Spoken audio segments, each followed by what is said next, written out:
এই ভিডিওটা দেখেন। এটা জামাতের এমপি প্রার্থী শাহরিয়ার কবির এক পানের দোকানদারকে টাকা দিচ্ছেন। শুধু এটাই না, জামাত কোন কোন জায়গায় টাকা দিয়ে ভোট কিনছে, তাদের ব্যাখ্যা জামাত কি দিয়েছে সেটা সম্পূর্ণ, অর্থাৎ জামাতের যত অপকর্ম রয়েছে আজকের এই ভিডিওতে ফাঁস করে দিব। এছাড়াও সারা বাংলাদেশে যারা রিটার্নিং কর্মকর্তার দায়িত্ব পালন করবেন, 64 জেলায় যে ডিসি রয়েছে, সেই ডিসিরা কোন রাজনৈতিক দলের সমর্থিত, কতজন কোন দলের সমর্থিত, তার বিস্তারিত আপনাদেরকে বলবো। আপনারা একদম ক্লিয়ার বুঝে যাবেন নির্বাচন কিভাবে হবে, সাধারণ জনগণ কাকে ভোট দিবে, একবারে পরিষ্কার হয়ে যাবেন। আজকের এই ভিডিওটা খুবই গুরুত্বপূর্ণ নির্বাচনের জন্য, তাই ভিডিওতে লাইক কমেন্ট করবেন এবং আমার ফেসবুক পেজ দেওয়া থাকবে ভিডিও ডিসক্রিপশন বক্সে, সেখানে গিয়ে আপনারা ভিডিওটা ব্যাপক ছড়িয়ে দিবেন। ভোটের আগে সাধারণ ইসলামের আমির সাহেব, আপনার ভালোবাসা হওয়ার কথা আলেমদের সাথে, কিন্তু আপনি কুফরি মতবাদ চান্দাবাজদেরকে কিভাবে সমর্থন করতে পারেন? জাতির কাছে জবাব দিতে হবে। আপনার এই বক্তব্য প্রত্যাহার করুন। আপনার এই বক্তব্য পুরো জাতির বিরুদ্ধে গিয়েছে। শরীফ ওসমান হাদির একটা ভুয়া বোন বানায়া একটা মেয়েকে স্টেজে আইনা বক্তব্য দেওয়ার পরে মানে আমরা জানতে পারি যে এটা আসলে হাদির ভুয়া বোন। তখন আসলে মানুষের এই রাজনৈতিক দলগুলার বা নতুনদের, এই যে নাহিদ ইসলামের প্রোগ্রামে গতকালকে ঢাকা 11তে যে ঘটনাটা ঘটলো, এটাকে আসলে মানার মতন। দর্শক, কথা বলছি গতকালকে এটা হচ্ছে কি, প্রায় 70% সমর্থন রয়েছে তারেক জিয়া এবং বিএনপির, এবং 19 থেকে বড় জোর 28% সমর্থন রয়েছে জামাত ইসলামের। সর্বশেষ যে স্ট্যাটিস্টিক্স আমরা পাচ্ছি আন্তর্জাতিক মাধ্যমে, জামাতের ওয়েব পেজে না, সেটা হচ্ছে বিএনপি ও তারেক রহমানের প্রতি সমর্থন রয়েছে 60% বেশি, প্রায় 61% আর 28% মতো লোক জামাতকে সমর্থন করে। এটা যদি সত্যি হয়, সত্য বলার ভাবার যথেষ্ট কারণ রয়েছে। জামাতের যেখানে 5% সমর্থন ছিল, সেখানে হঠাৎ করে তাদের 51% বা 50%-এর বেশি সমর্থন হয়ে গেছে। এটা পাগলও বিশ্বাস করবে না, জামাতও বিশ্বাস করে না। সেই জন্যই তো জামাত নেতৃবৃন্দ, কর্মীরা মার মুখ এবং মিথ্যাচার এবং যত রকম জালিয়াতি করছে। এই যে ভোট ব্যালট পেপার জাল করা, পোলিং স্টেশনে প্রেজাইডিং অফিসারের সিল জাল করা, তারপরে প্রবাসীদের ভোট নিয়ে কেলেঙ্কারি করা, ঢাকা শহরে এবং অন্যত্র অস্বাভাবিক হারে এই যে নতুন ভোটারের সংখ্যা বৃদ্ধি করা, এগুলো নিয়ে জনমনের শঙ্কা এবং প্রশ্নের সৃষ্টি হয়েছে। কিন্তু সব রকম প্রচেষ্টা, বিদেশ থেকে যে দুজন মুখ মূলত খুব সোচ্চার জামাতের পক্ষে, একজন পিনাকি ভট্টাচার্য এবং একজন ইলিয়াস হোসেন, তারা এখনো অক্লান্ত ভাবে কথা বলে যাচ্ছে। কথার সুরে একটু পরিবর্তন আসছে। 13 তারিখ থেকে আর তাদের আপনারা খুঁজে পাবেন না। তারা বিস্মৃতির অতলে হারিয়ে যাবে আটলান্টিক মহাসাগরের নিচে, এবং তারা বাইরে আসলেও জনগণ তাদের ধিক্কার জানাবে। জামাত কর্মীরাই, সমর্থকরাই তাদেরকে ধিক্কার জানাবে যে তোমাদের কথা শুনে আমরা এতদিন আশায় বুক বেঁধে বসেছিলাম যে জামাত সরকার গঠন করবে, এই সাদা শকুন প্রধানমন্ত্রী হবে। সমস্ত গুড়ে বালি। মানে পর্যালোকবৃন্দের যে কথা আমরা জনগণের দেখা উচিত এবং সাধারণ জনগণ তারা সিদ্ধান্ত গ্রহণ করবে কাকে ভোট দিবে। আসেন, এই যে জামাতের শাহরিয়ার কবিরের আরেকটা ভিডিও দেখি। দেখেন, এই ভিডিওতে তিনি ছোট বাচ্চাদেরকে টাকা দিচ্ছেন, 2000 টাকা দিচ্ছেন তিনি, এবং এখানে তিনি বলেছেন যে এই ভিডিও প্রচার করে কেউ বললেন না যেটা নির্বাচনের জন্য টাকা দেওয়া হচ্ছে বা টাকা দিয়ে ভোট কেনা হচ্ছে। এখন প্রশ্ন হলো, এই জনাব শাহরিয়ার কবির এর আগে কখনো কাউকে টাকা দিয়েছে? আপনারা কি কখনো দেখেছেন তিনি মানবতার ফেরিওয়ালা সেজে কোথাও গিয়ে কোনো অসহায় গরিব ব্যক্তিকে টাকা দিয়েছে? আপনারা দেখেছেন? দেখেন নাই। তাহলে নির্বাচনের আগে তিনি কেন টাকা দিচ্ছেন? নির্বাচনের এই যখন নির্বাচন কাছে চলে আসছে, তার আগে তিনি কোথায় ছিলেন? যখন তিনি এমপি পদপ্রার্থী ছিলেন না, তখন তিনি কোথায় ছিলেন? তখন তো তিনি ঘুরে ঘুরে গরিব দুঃখীদের টাকা দেন নাই। এখন তিনি গরিব দুঃখীদের টাকা দিচ্ছেন আর বলছেন যে আমি অসহায় ব্যক্তিদের সহযোগিতা করতেছি। সাধারণ জনগণ এই ভণ্ডামি বোঝে। এটা টাকা দিয়ে ভোট কিনছে জামাত শিবির। এখন এই যে জামাতের পক্ষে যে টাকা দিয়ে ভোট কিনা হচ্ছে, এই বিষয়ে নির্বাচন কমিশন বা ইসি কোনো ব্যবস্থা গ্রহণ করবে? আমার মনে হয় না করবে, কারণ ভোটের কয়েকদিন বাকি আছে, এর মধ্যে আর কখন সেই বিষয়গুলো করবে। এখন জামাতের আরো কিছু ভণ্ডামি আপনাদের কাছে প্রকাশ করে দেই। জামাতি ইসলাম নির্বাচনী প্রতিশ্রুতি কি দিয়েছে আপনারা জানেন? আপনারা জানেন না, কারণ নির্বাচনী যে প্রতিশ্রুতি বা ইস্তেহার দিয়েছে সেটাও ভারত থেকে কপি করা। আমার এই ভিডিওটা দেখবেন, এই ভিডিওতে একবার তথ্য প্রমাণ উল্লেখ করে দেওয়া আছে যে জামাতি ইসলাম তারা যে নির্বাচনী ইস্তিহার দিয়েছে সেটা ভারতের কপি করা ইস্তিহার, ভারত থেকে লিখে দেওয়া ইস্তিহার বাংলাদেশে নিয়ে এসে তারা প্রচার করেছে, প্রকাশ করেছে। এবং ওই ইস্তিহারে যে ছবিগুলো দেওয়া হয়েছে সেই ছবিগুলো একটাও বাংলাদেশের নাই, বেশিরভাগই হচ্ছে ভারতের ছবিগুলো দেওয়া হয়েছে। অর্থাৎ ভারতের সাথে যে নেগোসিয়েশন করেছে জামাতে ইসলাম, নির্বাচনী ইস্তিহার দেখলে সেটাই প্রকাশ পায় বা সেটাই বোঝা যায়। এখন এছাড়া জামাত ইসলাম আর কি কি নির্বাচনী প্রতিশ্রুতি দিয়েছে? জামাত ইসলামের আমির ডক্টর শফিকুর রহমান স্যার তিনি বলেছেন যে তারা যদি ক্ষমতায় যায়, কর্মজীবী নারীদের 8 ঘন্টা কমিয়ে 5 ঘন্টা নিয়ে আসা হবে। অর্থাৎ তাদের কাজ করতে হবে 8 ঘন্টার পরিবর্তে 5 ঘন্টা, 3 ঘন্টা তাদের কাজ করতে হবে না। সেই টাকা জামাত ইসলাম যদি সরকার গঠন করে, জামাত ইসলামের সরকার সেই টাকা তাদেরকে দিবে, ওটা প্রতিষ্ঠানেরও দিতে হবে না। এখন এই কথা জামাতে ইসলামের মানে যে নির্বাচনী ইস্তিহার সেখানে কিন্তু উল্লেখ করে নাই। চিন্তা করেন, তারা মুখে মুখে লেকচার দিচ্ছে যে আমরা কর্মঘণ্টা কমিয়ে দিব, কিন্তু তাদের যে নির্বাচনী ইস্তিহার বা নির্বাচনী প্রতিশ্রুতি সেখানে সেটা তারা উল্লেখ করে নাই। এটা সাধারণ জনগণকে একটা ভাওতাবাজি দিচ্ছে তারা মুখে মুখে। আর কোন প্রতিশ্রুতি আপনারা দেখেছেন যে জামাতে ইসলাম যদি ক্ষমতায় যায় তাহলে আর কি কি করবে? ভালো একটা কিছু দেখার পান নাই, তাই না? এখন আগে বিএনপির কয়েকটা কথা বলি, তারপরে ডিসিদেরকে নিয়ে আলোচনা করব এবং সাংবাদিক মাসুদ কামাল স্যার যে ভয়ঙ্কর তথ্য দিয়েছে সেটা আপনাদেরকে জানিয়ে দিব। বিএনপি তারেক রহমান বিভিন্ন জায়গায় গিয়ে বক্তব্যে বিভিন্ন ধরনের কথাবার্তা বলছে, বিভিন্ন প্রতিশ্রুতি দিচ্ছে। তার মধ্যে তারা দিয়েছে ফ্যামিলি কার্ড, বৃক্ষরোপণ, তারপরে খাল খনন, এগুলোতে নিয়ে নানা ধরনের ট্রল চলতেছে, অনেকেই অনেক ধরনের ট্রল করতেছে। সেই ট্রলের গুলোর কথাগুলো পরে বলি। এখন তারপরেও কিন্তু বিএনপি তাদের নির্বাচনী ইস্তিহারে বেকারত্ব সমস্যা, এরপরে বয়স্ক ভাতা, বিধবা ভাতা, শিক্ষা প্রতিষ্ঠানে শিক্ষকদের শিক্ষার মান উন্নয়নের ট্যাবলেট দেওয়া, এ ধরনের অনেক কথাবার্তা কিন্তু তারা বলেছে। কিন্তু জামাত ইসলাম কি বলেছে? তারা ক্ষমতায় গেলে কি করবে? এই ধরনের ভালো কোনো নির্বাচনী প্রতিশ্রুতি বা নির্বাচনী ইস্তিহার তারা কিন্তু প্রকাশ করে নাই। কারণ হচ্ছে তাদের যেই মনের মধ্যে গুপ্ত বাসনা আছে সেটা নির্বাচনের পরেই তারা সুপ্ত করবে, তখন আপনারা এটা বুঝতে পারবেন। এখন সাংবাদিক মাসুদ কামাল স্যার কি এমন গোপন তথ্য ফাঁস করলো? সাংবাদিক মাসুদ কামাল স্যার এই যে সারা বাংলাদেশের যে ডিসি রয়েছে, যারা এই নির্বাচনটা পরিচালনা করবে, রিটার্নিং কর্মকর্তার দায়িত্ব পালন করবে, সেই ডিসিদের মধ্যে কতজন ডিসি কোন রাজনৈতিক দলের সমর্থনে হয়েছে বা রাজনৈতিক দলের সুপারিশে হয়েছে বা কোন রাজনৈতিক দলকে সমর্থন করে, এই বিষয়ে একটা তথ্য দিয়েছে। আমি প্রথমে জাতীয় নাগরিক পার্টি এনসিপির মানে সমর্থিত বা এনসিপির সুপারিশে কতজন ডিসি হয়েছে সেই বিষয়টা আমি না বলি, সাংবাদিক মাসুদ কামাল স্যারের কথা শোনেন। এনসিপির কমপক্ষে 18-19 জন ডিসি আছে যারা এনসিপি। কিভাবে এনসিপি? তারা এনসিপি করতো না, তারা এখানে সুশীল ছিল আর কি। তো এনসিপি সুপারিশ তিনি এখানে বলেছেন সারা বাংলাদেশে 64 জেলায় যে ডিসি রয়েছে, এই ডিসিদের মধ্যে মোটামুটি 18 থেকে 20 জন ডিসি হচ্ছে এনসিপি, জাতীয় নাগরিক পার্টি এনসিপি সমর্থিত। এখন এনসিপি সমর্থিত কিভাবে হলো? তারা কি এনসিপি করতো না? তাদের সুপারিশে এই 18 থেকে 20 জন ডিসি করা হয়েছে বিভিন্ন জেলায়। এটা আমি বলি নাই, সিনিয়র সাংবাদিক মাসুদ কামাল স্যার বলেছেন, তার কাছে বিভিন্ন ধরনের তথ্যপত্র থাকে। এরপরে বিএনপির পক্ষে বা অথবা বিএনপি সমর্থিত কতজন ডিসি আছে সেটা আগে আমরা শুনে আসি। সেই বিষয়ে এই সাংবাদিক মাসুদ কামাল স্যার কি বলেছে, অর্থাৎ বিএনপির সুপারিশে বা বিএনপি সমর্থিত কতজন ডিসি আছে এই 64 জেলার মধ্যে, শুনেন তিনি কি বলেন। বিএনপি সমর্থিত ডিসি সংখ্যা হলো ধরেন 12-13 জন। বিএনপি সমর্থিত জেলা প্রশাসকের সংখ্যা এনসিপি। চিন্তা করা যায়, তিনি বলছেন 64 জেলার মধ্যে বিএনপি সমর্থিত বা বিএনপির সুপারিশে ডিসি হয়েছে মাত্র 12 থেকে 13 জন, যেটা জাতীয় নাগরিক পার্টি এনসিপির চেয়েও কম। এনসিপির চেয়েও বিএনপির সুপারিশে বা বিএনপি সমর্থিত ডিসি হচ্ছে মাত্র 12 থেকে 13 জন, যারা নির্বাচনে বিশেষ ভূমিকা রাখবে সেই ডিসি গুলোর মধ্যে এনসিপির চেয়েও বিএনপির সমর্থিত বা বিএনপির সুপারিশের ডিসি সবচেয়ে কম। চিন্তা করেন। এখন আসি জামাত সমর্থিত কতজন ডিসি আছে, এই বিষয়ে সাংবাদিক মাসুদ কামাল স্যার কি বলেছে, একদম অবাক হয়ে যাবেন। 64 জেলার মধ্যে জামাত সমর্থিত ডিসি আছে কতজন, সেটা আমরা সাংবাদিক মাসুদ কামাল স্যারের কথা আগে শুনে নিই, তারপরে এই বিষয়ে বিশ্লেষণ করছি।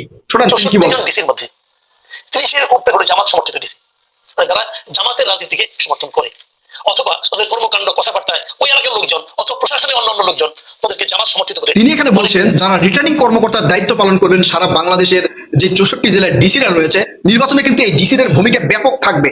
তারা ইচ্ছা করলে অনেক কিছু করতে পারে, হয়তো করবে কিনা আমি জানি না।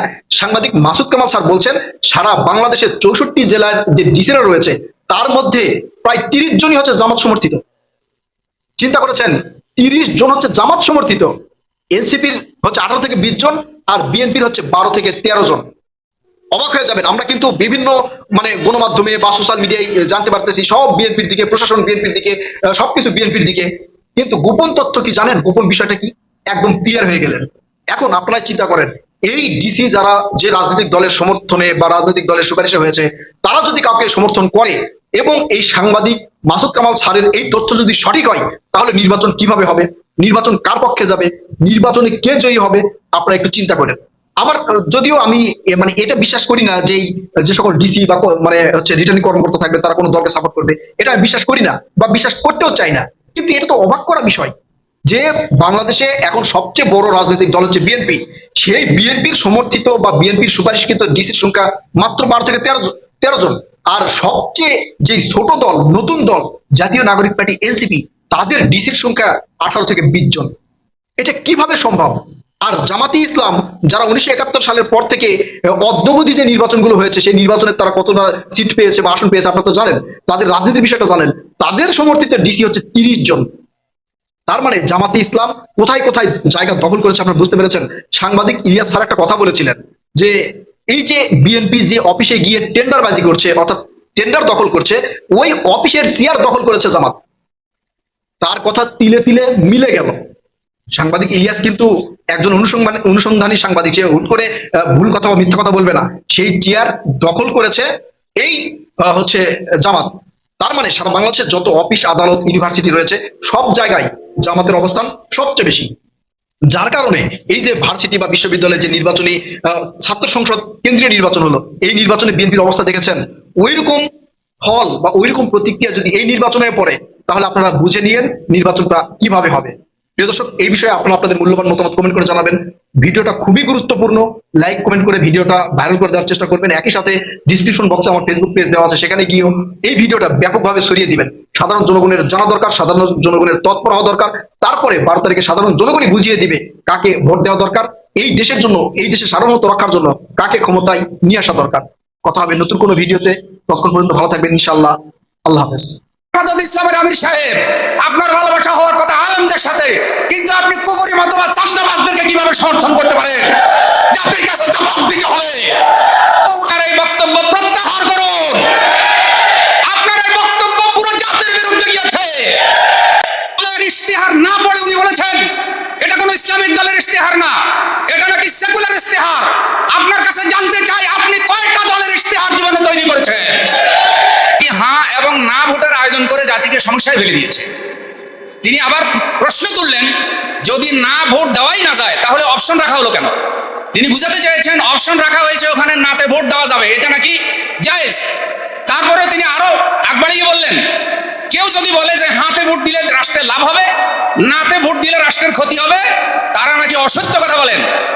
সম্মানিত আলেম, আপনার কাছে বিনীতভাবে আজকের এই সম্মেলন থেকে অনুরোধ করতে চাই আপনি আপনার এই বক্তব্য প্রত্যাহার করুন। আপনার এই বক্তব্য পুরো জাতির বিরুদ্ধে গিয়েছে। আপনার কাছে বিনীতভাবে আবেদন করতে চাই, আল্লাহ তাআলা হালাল হারাম সৃষ্টি করেছেন, এখন আপনার এই বক্তব্য অনুযায়ী আল্লাহ তো বান্দাদেরকে সমস্যায় ফেলে দিয়েছেন যে আল্লাহ হারাম সৃষ্টি করে দেন, হারাম যদি খাওয়া নাই যায় তাহলে আল্লাহ সৃষ্টি করলেন কেন? তার মানে উনি কত হালকা কথা বলেছেন। কেন না অপশন রাখা হয়েছে তার কারণ উনি বুঝতে পারেন নাই। উনি লক্ষ লক্ষ মানুষের সামনে একটি দলের ইশতেহার না পড়ে উনি বলেছেন এটা কোনো ইসলামিক দলের ইশতেহার না, এটা নাকি সেকুলার ইশতেহার। আপনার কাছে জানতে চাই আপনি কয়টা দলের ইশতেহার জীবনে তৈরি করেছেন? আপনি যদি এই সম্পর্কে কিছু না জানেন তাহলে আপনি চুপ থাকুন, কিন্তু আপনাকে এই কথা বলার অধিকার কে দিল? আপনার এই কথা অনুযায়ী তো মদিনার সনদও সেকুলার হয়ে যায়। মদিনার সনদের উপরে কোথাও কি ইসলাম লেখা আছে? হুদায়বিয়ার সনদে কোথাও কি ইসলাম লেখা আছে? ওলামাদের কাছে আমাদের আবেদন, দয়া করে জাতিকে বিভ্রান্ত করবেন না। আপনি ইনিয়ে বিনিয়ে নায়ের পক্ষে অবস্থান নিয়েছেন, নায়ের পক্ষে অবস্থান নিলে আপনার ক্ষতি অবৈধ হয়ে যায়। জুলাই আন্দোলন যদি প্রতিষ্ঠিত না হয়, জুলাই সনদ, তাহলে আগের সংবিধান বহাল। তো আগের সংবিধান বহাল মানি বর্তমান নির্বাচন অবৈধ। যেই পরিবর্তনের কারণে আপনি চেয়ার পেয়েছেন সেটা অবৈধ হয়ে যায়। অতএব যেই গাছের আগায় বসে আছেন সেই গাছের গোড়া কাটবেন না। শেষ কথা, শেষ কথা, ওদেরকেই ভোট দিবেন। হে বাংলাদেশের নারী পুরুষ ভোটার ভাই বোনেরা, তাদের আশেপাশে কারা আছে তাদেরকে দেখে ভোট দিবেন। যদি দেখেন যে প্রার্থী আপনার কাছে এমন লোক নিয়ে এসেছে যারা আশেপাশে সন্ত্রাস, চাঁদাবাজ, দখলবাজ, ঋণ খেলাফি, তাহলে দয়া করে তাদেরকে ভোট দেবেন না। কারণ এই লোক যদি নেতা নির্বাচিত হয়, সংসদ সদস্য নির্বাচিত হয়, ঋণ খেলাফি, সন্ত্রাস, চাঁদাবাজেরা পুরো জাতির ভাগ্য নিয়ে সিনেমিনি খেলবে। সুতরাং যাদের সাথে ভালো মানুষের সম্পর্ক, যাদের সাথে আলেম ওলামা আছে, যাদের সাথে ন্যায় নীতি ইনসাফ আছে, যাদের চরিত্রে দুর্নীতির ইতিহাস নাই, কলঙ্কের ইতিহাস নাই, তাদেরকে ভোট দেন। ভাই এখানে যত আলেম ওলামা আছে ওনাদের মোবাইল তালাশ করলে আরো হুজুরদের নাম্বার পাবেন। চান্দাবাজের মোবাইল তালাশ করলে 10-12টা চান্দাবাজের নাম্বার পাওয়ার সম্ভাবনা আছে না নাই? সবার সাথে সবার ভালোবাসা হয় না, সুতরাং নির্দলীয় সংগঠন হেফাজত ইসলামের আমির সাহেব, আপনার ভালোবাসা হওয়ার কথা আলেমদের সাথে, কিন্তু আপনি কুফরি মতবাদ চান্দাবাজদেরকে কিভাবে সমর্থন করতে পারেন? জাতির কাছে জবাব দিতে হবে। বহু রক্তের বিনিময়ে জাতি এই জায়গায় এসেছে, বহু তরুণের রক্ত দিয়েছে, ওই শহীদের রক্তের সাথে গাদ্দারি করবেন না। আসসালামু আলাইকুম রাহমাতুল্লাহ। হয়, কিন্তু কিছু কিছু ভুল আছে যেটা আসলে ক্ষমারও যোগ্য। মনে হয় যে এদেশে যখন কোনো মানুষ জীবন দেয়, লাইক শরীফ ওসমান হাদি অথবা আবু সাঈদ অথবা আরো অনেকেই, বা শহীদ নূর হোসেন, যারা যখন এই দেশের প্রয়োজনে জীবন দিয়েছেন, তাদেরকে নিয়ে রাজনৈতিক দলগুলো ধান্দাবাজি করে, ব্যবসা করে, পরিবার, টাকা পয়সা, ফ্ল্যাট, বিদেশে চাকরি বাকরি সবকিছুই তারা বুঝে নেয়। তবে যখন আমরা এই ঘটনাগুলো নতুনদের হাত ধরে, যে নতুন বাংলাদেশ বিনির্মাণের প্রতিশ্রুতি শুনি, গল্প শুনি, তাদেরই প্রোগ্রামে যখন শরীফ ওসমান হাদির একটা ভুয়া বোন বানাইয়া একটা মেয়েকে স্টেজে আইনা বক্তব্য দেওয়ানোর পরে মানে আমরা জানতে পারি যে এটা আসলে হাদির ভুয়া বোন, তখন আসলে মানুষের এই রাজনৈতিক দলগুলার বা নতুনদের, যে নাহিদ ইসলামের প্রোগ্রামে গতকালকে ঢাকা 11তে যে ঘটনাটা ঘটলো, এটাকে আসলে মানার মতন। দর্শক, কথা বলছি, গতকালকে নাহিদ ইসলামের একটা প্রচারণা ছিল, তো সেখানে শহীদ ওসমান হাদির বোন সেজে এক নারী বক্তব্য দিচ্ছিলেন, জ্বালাময়, সবাই প্রশংসা, একদম ঠিক ঠিক, বিচার চাই, অনেক কিছু। কিন্তু প্রোগ্রাম শেষে যখন শরীফ ওসমান হাদির স্ত্রী তিনি এক পোস্ট দিলেন, তখনই জনগণের ঘুম ভাঙলো যে আসলে মানুষকে বোকা বানানোর খেলায় এই যে নতুন রাজনৈতিক দল এনসিপি, তারাও কতটা কানেক্টেড। দেখেন, নির্বাচনের আগে এই ধরনের কথাবার্তা আমি জানি না কতটুকু ভোটের মাঠে প্রভাব ফেলবে, বাট ওই যে দিন শেষে বাংলাদেশে আমি জানি না যে নতুনরা আসলে কতটুকু সফল হবে, কারণ এই ঘটনাগুলো তো মানুষের বিবেককে টাচ করে। রাবেয়া ইসলাম শম্পা, হাদির স্ত্রী, তিনি গতকালকে হাদির এই ভুয়া বোনকে যখন তিনি বক্তব্য দিতে দেখছেন, এরপর তিনি ফেসবুকে একটা স্ট্যাটাস দিয়েছেন। তিনি লিখছেন, শহীদ ওসমান হাদি তার জীবদ্দশায় কোনো রাজনৈতিক দলের সাথে যুক্ত ছিলেন না। আপনারা সবাই জানতেন সে একজন স্বতন্ত্র প্রার্থী, আর স্বতন্ত্র প্রার্থী হিসাবে নির্বাচনে অংশগ্রহণ করেছিলেন। তাই আশা করব কোন দল তাদের নিজ স্বার্থে শহীদ ওসমান হাদির নাম ব্যবহার করবেন না। সবাই তার আদর্শ ব্যবহার করুন, তাতে আমাদের কোনো বাধা নেই। আর আপনারা রাজনৈতিক দলগুলো কে তার পরিবার আর কে নয় যাচাই না করে শুধু দলের স্বার্থে যে কাউকে হাদির পরিবার হিসেবে দাঁড় করাচ্ছেন। ওসমান হাদির পরিবার এবং ইনকিলাব মঞ্চ থেকে আমরা সবসময় বলে এসেছি, কোনো দল দেখে নয়, যোগ্য প্রার্থী দেখে আপনারা ভোট দিবেন, সে যে দলেরই হোক। সবাই শান্তিপূর্ণ সমাবেশে 12 তারিখ ভোট কেন্দ্রে গিয়ে দলে দলে আপনার মতে যিনি যোগ্য প্রার্থী তাকে আপনার মূল্যবান ভোটটি দেন, আর অবশ্যই হ্যাঁ ভোট দিতে ভুল করবেন না। নিচে তিনি একটা ছবি কানেক্ট করেছেন, আর সেখানে লেখা ছিল ভুয়া। অর্থাৎ শহীদ ওসমান হাদির একটা বোন ছিল যিনি নির্বাচন করার জন্য দাঁড়াইছিলেন, বা পরবর্তী সময় তিনি বসে গেছেন। এখন বোরকা টোরকা পরাইয়া জ্বালাময়ী বক্তব্য দেওয়া এক নারীকে যখন নাহিদ ইসলামের প্রোগ্রামে আমরা দেখি ভাড়া করে আইনা জাতির সাথে ধোঁকাবাজি, প্রতারণা করা হয়, মস্করা করা হয়, তখন তো প্রশ্ন ওঠে যে এই নাহিদ ইসলামরা, ধরেন আবু সাইদের পরিবারকে, এনসিপির যেদিন আনুষ্ঠানিক প্রোগ্রাম হয়, আপনাদের খেয়াল আছে তো, আবু সাইদের বাবাকেও এখানে ঠিকমতো সম্মান দেওয়া হয়নি। আবু সাইদের পরিবারকে দেওয়া যে শপথগুলো ছিল ডক্টর ইউনূস সরকারের, তারা তো বিদায় নিতে যাচ্ছে, এই নাহিদদের কোনো খবরই নেয়নি। আপনি ভাবতে পারেন শহীদ ওসমান হাদির বিচারিক ইস্যুতে এনসিপি কি অবস্থান নিয়েছে, দুই একটা ডায়লগবাজি করা ছাড়া। যমুনা ঘেরাওয়ে তারা নামেন। অর্থাৎ মানে যখনই কোনো বড় ক্যারেক্টার হয়ে যায়, তার নাম ফ্রেম ব্যবহার করে সবাই ধান্দা, স্বার্থ, রাজনীতি। আমরা আশা করব নতুনদের কাছে এই ধরনের ধান্দাবাজিমূলক অ্যাক্টিভিটিস জাতি কখনোই মেনে নিবে না।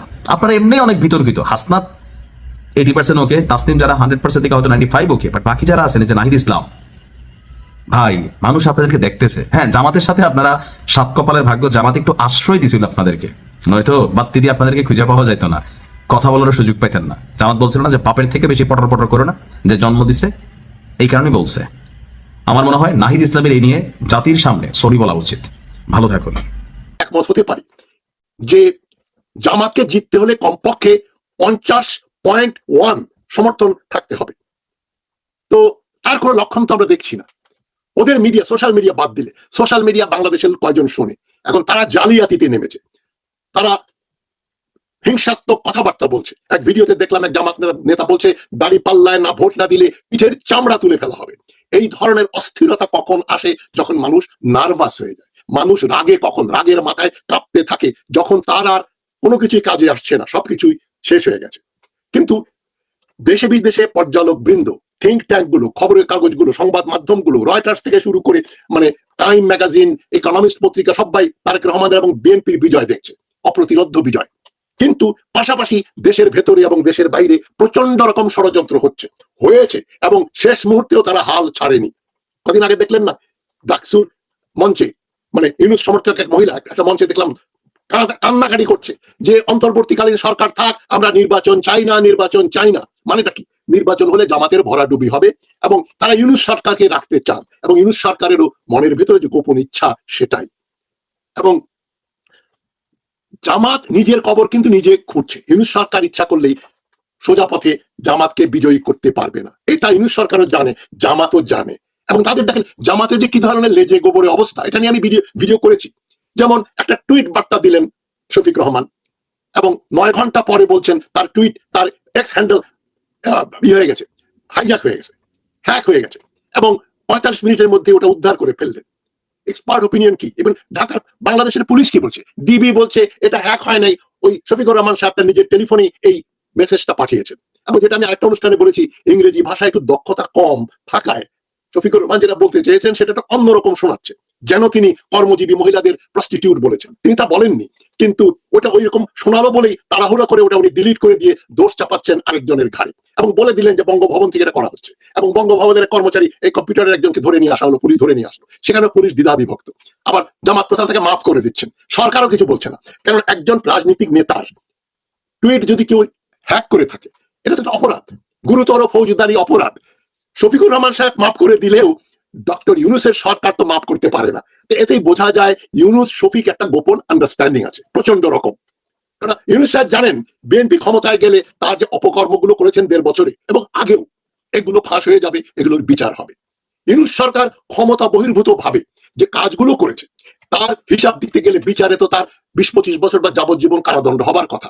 বয়স বেশি বলে মৃত্যুদণ্ড হবে না, যাবজ্জীবন কারাদণ্ড পাওয়ার মতো অপরাধ ইউনূস সাহেব করেছেন, তার উপদেষ্টারা করেছেন, তার বিচারকরা করেছেন, তার ব্যুরোক্র্যাট, আমলা, পুলিশ তারাও করেছে এবং করে যাচ্ছে। তারাই কিন্তু জামাতে যাতে ক্ষমতায় আসুক এই অশুভ চক্রান্তে নিয়োজিত। এবং ইউনূস সরকার মার্কিন যুক্তরাষ্ট্রে যেহেতু জামাতের প্রতি একটা সফট কর্নার ছিল, এখনো কিছুটা আছে, যদিও ভারত চায় না যে জামাত নির্বাচিত হয়ে আসুক। পশ্চিমবঙ্গ এবং ত্রিপুরাতে প্রচন্ড রকম বিএনপি সমর্থক হচ্ছেন বাঙালি ভারতীয়রা। আরেকটা মজার বিষয় আপনাদের ইঙ্গিত করি, জামাত যে বোকার স্বর্গে বাস করে তার প্রমাণ হচ্ছে এই যে সিলেটে হবিগঞ্জে সুরঞ্জিত সেনগুপ্তের স্ত্রী, তিনি হিন্দু ভোটারদের নিয়ে সমবেত করছেন বিএনপির র্যালিতে, বিএনপির মিটিং এ। তারা সবাই একেবারে বদ্ধপরিকর যে তারা বিএনপিকে ভোট দেবে। এবং বিভিন্ন জায়গায় অনেক পর্যালোচক যেটা বলেছেন, আওয়ামী লীগের যুবক যুবতীরা বসে নেই, যাদের 18 থেকে 40 বছর বয়স, তারা তো সমাজের মানে সমাজ থেকে বহির্ভূত শক্তি নয়, তারা সমাজের একটা কিছু হতে চায়, তাদেরও উচ্চ আশা রয়েছে, তারা they want to fit in, তারা এই সমাজের বাইরে ছিটকে পড়ে যেতে চায় না। সুতরাং তাদের চয়েস কোনটা? যে দল জিতবে তার সঙ্গে যাও। কোন আওয়ামী লীগার তাকে গলায় বন্দুক ধরলেও সে জামাতকে ভোট দিতে পারে না, কারণ তার এই যে স্বাধীনতার চেতনা, যেটা স্বাধীনতার পক্ষের শক্তি ও বিপক্ষের শক্তি বলে যেটা গত 54-55 বছরে যেটা চর্চা হয়েছে, তার প্রভাব হাসিনা চলে যাওয়ার 1.5 বছর পরেই চলে যাবে, শেষ হয়ে যাবে, তা কিন্তু হয় না। আপনি আওয়ামী লীগের গায়ে আঁচড় দিয়ে দেখলেই বুঝবেন, তারা বলবে আর যাকেই আমরা ক্ষমতায় আনতে রাজি হই, জামাতকে নিশ্চয়ই না। জামাত যদিও বলছে আমরা আওয়ামী লীগের সঙ্গে কাজ করতে চাই, কিছু আওয়ামী লীগের জামাতকে সমর্থন করেছে, ছাত্রফ্রন্টও করছে, এটা বলা যায়, কিন্তু তাই বলে সারা দেশে সোশ্যাল মিডিয়ার বাইরে যারা বিচরণ করে তারা জামাতের বিরুদ্ধে, তাদের চয়েস একটাই, সেই চয়েস হচ্ছে বাংলাদেশ জাতীয়তাবাদী দল, ধানের শীষ, বিএনপি, তারেক রহমান। এটা জামাতকে নাড়া দিয়েছে। আর 1 কোটির বেশি, প্রায় 1.5 কোটি মাইনরিটি ভোট, হিন্দু, বৌদ্ধ, খ্রিস্টান, তারা কোন দুঃখে জামাতের মতো একটা ফ্যাসিস্ট দলকে ভোট দিবে? আপনারাই বলেন। যে দল কিছুদিন আগেও ওদের ফাউন্ডার মওদুদির যে শিক্ষা, সেটা হচ্ছে ফ্যাসিবাদ এবং কমিউনিজমের মতো দেশে একটা স্বৈরাচারী সরকার থাকবে, গণতন্ত্র বলে কোনো জিনিস থাকবে না, এবং মানবাধিকার এবং ইন্ডিভিজুয়ালিজম, ব্যক্তি স্বাতন্ত্র্য বলে কোনো জিনিস মওদুদি বিশ্বাস করেন না। জামাত যতই তাদের লোগো বদলিয়ে ফেলেছে, বলছে ইয়াকিমুদ্দিন, দিন কায়েম করো, ওদের লোগোতে ছিল, জামাতের ব্যানার ছিল, ওটা নাই। আল্লাহু লেখা ছিল জামাতের ব্যানারে, আল্লাহ নাই, ইয়াকিমুদ্দিনও নাই। জামাত এখন বলছে আমরা তো শরিয়া কায়েম করতে চাই না। এর জন্য আবার হেফাজতে মজলিস থেকে শুরু করে বাংলাদেশের যত উলামা আছেন, প্রতিষ্ঠিত যারা ইসলামী চিন্তাবিদ, ইসলামী রাজনীতি করেন এবং পীর সুফি, তারা বলছেন জামাত তো ইসলামী দল নয়, তারা তো বলেই দিচ্ছে তারা ইসলাম কায়েম করতে চায় না, শরিয়া কায়েম করতে চায় না। তাহলে বিএনপি দোষ করলো কোথায়? বিএনপি বা আওয়ামী লীগের সঙ্গে তো জামাতের কোনো পার্থক্য খুঁজে পাওয়া যাচ্ছে না। সুতরাং জামাত ইসলামের নাম না করে, জামাত ইসলামী নাম দিয়ে দল বানিয়ে নির্বাচন করবে আর আশা করবে হিন্দু এবং যারা ধর্মনিরপেক্ষ মানুষ, খ্রিস্টান, বৌদ্ধ খ্রিস্টান এবং ধর্মনিরপেক্ষ মানুষ জামাতকে ভোট দেবে, তাদের কি মাথা খারাপ হয়েছে? সেই জন্য জামাত এখন বলছে পিঠের চামড়া তুলে ফেলবো। তাদের অজস্র পয়সা, লোকজনের পয়সা দিচ্ছে, রিক্সাওয়ালাকে বলে দিচ্ছে রিক্সায় কেউ উঠলেই বলবেন জামাত কিন্তু জিতে যাচ্ছে। সুতরাং জামাত নিজের কবর নিজে রচনা করেছে। এই টুইট বার্তা এবং ধর্ষণ সম্পর্কে একজন ডাক্তার মানুষ, শফিকুর রহমান ডাক্তার, বাংলাদেশের যে কোনো মেডিকেল কলেজ থেকে কেউ MBBS পাশ করতে হলে তাকে একটা বিষয় কিন্তু ফেল করলে তাকে ডাক্তার বানানো হয় না, সেটা হচ্ছে ধর্ষণ সংক্রান্ত ব্যাপার। ধর্ষণের ব্যাপারে মেডিকেল সায়েন্স বাংলাদেশে যে পড়ানো হয় যে ধর্ষণ এবং অবৈধ প্রেম এক জিনিস নয়। অবৈধ প্রেমে হয় উইথ মিউচুয়াল কনসেন্ট, কিন্তু ধর্ষণ হচ্ছে একজন দুর্বল পার্টি, মহিলা, নারী, শিশু, তাকে ধরে নিয়ে তার ইচ্ছার বিপরীতে, তার ইচ্ছার বিরুদ্ধে তার সঙ্গে রমণ করা, তার সঙ্গে ধর্ষণ করা, সেটাই হচ্ছে ধর্ষণ। এবং ধর্ষণ হচ্ছে যে এলিমেন্টগুলো মেডিকেল সায়েন্সে খুঁজে পায়, জোর করে তাকে তার সঙ্গে সহবাস করা। এটা মেডিকেল সায়েন্স এবং আমাদের আইনে এবং আমাদের ধর্মে, নীতি শাস্ত্রে এটা একটা গর্হিত অপরাধ। শফিকুর রহমান সাহেব ডাক্তার হয়ে উনি কি বললেন যে দুজনই খারাপ, একজন খারাপ পুরুষ, একজন খারাপ মহিলা, মানে দুশ্চরিত্র মহিলা এবং দুশ্চরিত্র পুরুষ যে সেক্সুয়াল অ্যাক্টিভিটি করে ওটাই ধর্ষণ। কি বলবেন? উনি যে মেডিকেল ডাক্তার পাস করেছেন আমার তো সন্দেহ হয়, এটা উনি কেন বলছেন? মানে ধর্ষণকে উনি জায়েজ করে দিচ্ছেন। এবং সুতরাং জামাত এই টুইটের ব্যাপারে যে তারা যে মিথ্যাচার করলো ওইটা, আর ধর্ষণ সম্বন্ধে কথা বললো এবং টাকার খেলা যেটা করছে, বিভিন্ন জায়গায় অস্বাভাবিক হারে নতুন ভোটারের সৃষ্টি করা, ব্যালট বাক্সের মানে পোস্টাল ব্যালটে জালিয়াতি করা, নকল ব্যালট পেপার বানানো, প্রিজাইডিং অফিসারের সিল নকল করা, এর জন্য কিন্তু সরকারকে অনেকগুলো স্টেপ নিতে হয়েছে, যাতে এখন যে কোনো লোক যে কোনো ব্যালট পেপার ছাপালেই সে ওটাতে ভোট দিতে পারবে না, স্ক্যানিং করে তাকে নিতে হবে সেটা ভিতরে। সুতরাং যেটা অনেক পর্যালোচক বিশ্বাস করেন, আমিও বিশ্বাস করি, যে জামাত নেতা তার জামাত রক্ষা করতে পারবেন তো। 3 বার তিনি জামানত হারিয়েছেন, 4র্থবার জামানত হারানোর পরে তার নেতৃত্ব থাকবে কিনা এটা নিয়েও আমি সন্দিহান। যাই হোক, জামাত যতই ষড়যন্ত্র করুক এবং সরকার যতই তাকে সহায়তা করার চেষ্টা করুক, জনগণ এবং বিএনপির সমর্থকদের এই মানে সমষ্টিগত প্রতিরোধের ফলে সেটা ভেসে যাবে। একটা ভালো খবর দেই আপনাদের, যেটা ইলেকশন কমিশন একটা তাদের প্রভাব বিস্তার করার জন্য, নির্বাচনটাকে তারা নিয়ন্ত্রিত করার জন্য একটা নির্দেশ দিয়েছিল যে নির্বাচন কেন্দ্রের 400 গজের ভিতরে কোনো সেলফোন নেওয়া যাবে না। বিএনপি এবং দেশপ্রেমিক জনগণের প্রতিবাদের ফলে সরকার প্রেস রিলিজ করে দিয়েছে যে না, এটা উদ্যোগ করা হচ্ছে, ভোট কেন্দ্রে টেলিফোন নিয়ে যাওয়া যাবে। তার মানে সেখানে ভিডিও করা যাবে, ওখান থেকে খবর দেওয়া যাবে, এই যেখানে সিল মারা হচ্ছে, এখানে চুরি করা হচ্ছে। 2018-র মতো 2014-র মতো যে নির্বাচন হচ্ছে, সে নির্বাচন হলেই কিন্তু সে নির্বাচন জনগণ বর্জন করবে, বিএনপিও বর্জন করবে। বিএনপি 2014 এবং 18-তে যেটা করে নাই, 2026-এ সেটা করবে বলে আমার বিশ্বাস। এই ধরনের অ্যানোমেলি হলেই কিন্তু রাস্তায় কোটি কোটি লোক নেমে যাবে এবং সরকার এক দাবি হবে, নির্বাচন তো হবেই না, ইউনূস সরকার কবে যাবে? ইউনূস সরকার দেখেন ইতিমধ্যে তারা পয়সা করে কামাইয়ের জন্য সেনাবাহিনী, নৌবাহিনী, বিমান বাহিনীর জন্য যে চীন থেকে অস্ত্র কিনে আনা হয়েছে, ওটাকে প্রতিহত করার জন্য আজকে এই 9 ফেব্রুয়ারি ইলেকশনের 3 দিন আগে ইউনূস সরকার মার্কিন যুক্তরাষ্ট্রের সঙ্গে তাড়াহুড়ো করে একটা সামরিক চুক্তি করেছে ব্যবসা বাণিজ্যের। বাংলাদেশ এখন আমেরিকার কাছ থেকে যুদ্ধাস্ত্র কিনবে। ইউনূস সাহেব, আপনাকে ম্যান্ডেট দেওয়া হয়েছে 2টা, নির্বাচন করবেন এবং যারা মানুষ হত্যা করেছে বিচার করবেন। নির্বাচন তো কেমন হবে আমরা বুঝতেই পারছি, আপনি চেষ্টা করবেন একটা 2 নম্বরের নির্বাচন করতে, আর বিচার তো তারাই হয় না, যারা মানুষ হত্যা করেছে তারা এখন বহাল তবিয়তে বসে আছে। আপনি ব্যবসা বাণিজ্য চুক্তি করছেন, এই চুক্তি সেই চুক্তি, এগুলো তো আপনার ওই ম্যান্ডেটের ভিতরে পড়ে না। এই একটা ফালতু ভুয়া সনদ বানিয়েছেন, যে সনদ বানিয়ে পার্লামেন্টারি সিস্টেম রেখে দিয়েছেন, আবার বাইক্যামেরাল লেজিসলেচার করছেন। মারামারিটা তো লাগবে হ্যাঁ ভোট পাস হওয়ার পরে। বাংলাদেশে একটা প্রেসিডেন্সিয়াল ফর্ম দরকার, এই সনদ ফনদ ড্রেন দিয়ে ভেসে চলে যাবে। বাংলাদেশে একটা প্রেসিডেন্সিয়াল ফর্ম গভর্নমেন্ট হতে হবে, বাইক্যামেরাল লেজিসলেচার দ্বিকক্ষ বিশিষ্ট পার্লামেন্ট আমাদের দেশে চলবে না, আইন স্থগিত হয়ে যাবে। আমাদের ইউনিটারি গভর্নমেন্ট, আমাদের ফেডারেল না, সেখানে ওই ধরনের 2টা লেজিসলেচার থাকার অবকাশ নেই। তাড়াহুড়ো করে আলী রিয়াজ সাহেব আসলেন আর ফতোয়া দিয়ে দিলেন, লোকজন এই 84 পয়েন্টের সনদ না পড়েই হ্যাঁ বা না ভোট দিয়ে দিল, এটা একটা ফাজলামি হবে। এই ফাজলামি জনগণ প্রতিহত করবে। পরবর্তী নির্বাচিত সরকার বিএনপি 2/3 মেজরিটি নিয়ে যখন ক্ষমতায় বসবে, তারা অনেক কিছুই নতুন করে গড়ে তুলতে পারবে। সনদ ফনদ বাদ হয়ে যাবে এবং ইউনূস সাহেবের যে কার্যকলাপ, এগুলোর জন্য বিচার হবে। হাদি হত্যারও বিচার হবে। হাদি হত্যার বিচার কিন্তু এখন সাগর রুনির বিচারের মতো। মনে রাখা ভালো, সাগর রুনির এই যে রায়, এটা যে ফাইনাল ভার্ডিক্ট, এটা 124তম বার এই কদিন আগে পরিবর্তন হলো। কেন আমরা আশা করেছিলাম ইউনূস সাহেব সরকারে আসার পরে সাগর রুনির যে ব্যাপারটা, সেটা একটা সুরাহা হবে, হলো না কেন? আমি ইউনূস সরকারকে আবারই প্রশ্নটা করে আজকের কথা শেষ করছি, ওসি প্রদীপের ফাঁসি হলো না কেন? এই উত্তর ইউনূস সাহেব দিতে পারবে না। আপনারাও বলেন কেন হলো না? তার মানে ভেতরে ইউনূস সরকারের ভেতরে সাহসটা নেই। ওসি প্রদীপের বিচার হয়ে গেছে, তাকে ফাঁসি দেওয়ার মতো সাহস ইউনূস সরকারের নেই। তার মানে ভারত এখনো ইউনূস সরকারকে নিয়ন্ত্রণ করে। আমরা এই ভারতপন্থী জামাতকে দিয়ে আমরা সরকার গঠন করলে ভারতের হাত থেকে মুক্তি পাবো না। জামাত এখন সবাইকে খুশি করার জন্য বলছে আমরা শরিয়া আইন মানি না, কিন্তু ওদিক দিয়ে আবার নারীর অধিকার সম্বন্ধে বলছে মেয়ে মানুষ দলের প্রধান হতে পারবে না। ইসলামী ব্যাংকে কোনো মহিলাকে চাকরি দেওয়া হয় না, কেন দেওয়া হয় না? তারা বিশ্বাস করে না যে মহিলারা কাজ করবে। মহিলাদের 5 ঘন্টার বেতন দিয়ে 8 ঘন্টার জায়গায় 5 ঘন্টা কাজ করবে, 8 ঘন্টার বেতন দিবেন। এটা কোন গার্মেন্ট ফ্যাক্টরির মালিক বা কোন লোক এটা সমর্থন করবে?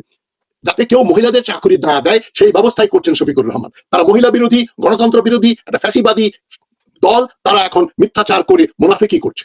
এই মুনাফিকদের মানুষ নির্বাচিত করবে না, তারা সেটা জানে বলেই কিন্তু মরিয়া হয়ে গেছে। তবে ইউনূস সাহেবকে বলছি, ষড়যন্ত্র দিয়ে যদি জামাতকে জেতানোর অপচেষ্টা করা হয়, আপনিও থাকবেন না, জামাত ইসলামী বলে কোনো জিনিস বাংলাদেশে থাকবে না। ভালো থাকবেন সবাই। আমি আশা করি একটা সুষ্ঠু নির্বাচন হবে এবং বিএনপি 2/3 বেশি 225-30টা সিট নিয়ে বিএনপি বিজয় লাভ করবে যদি সুষ্ঠু নির্বাচন হয়। এটা আমার অভিমত।